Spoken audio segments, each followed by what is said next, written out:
Днес ще приготвим паламут лакерда. Технологичното време за приготвяне на тази рецепта е 16 дена. Първата стъпка е нарязването на рибата.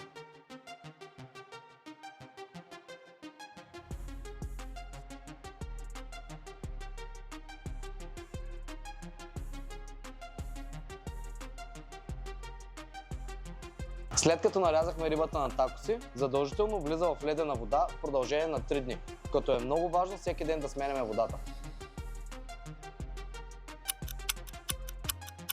След като обезкървихме паламуда, е нужно да го поставим на решетъчна тава, за да може да се отцеди хубаво от водата. Една от най-важните стъпки е осоляването на рибата, което трае около една седмица.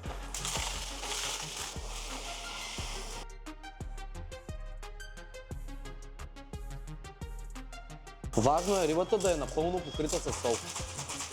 Отново влиза в хладилника, този път за една седмица.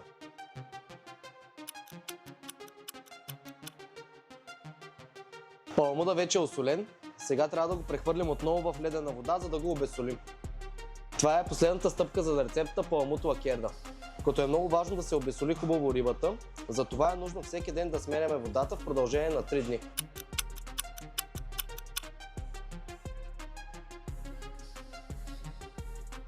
Рибата ни е готова, получило се е перфектно, заслужаваше си чакането. Сега ще ви покажа как я сервираме тук в ресторант Немо.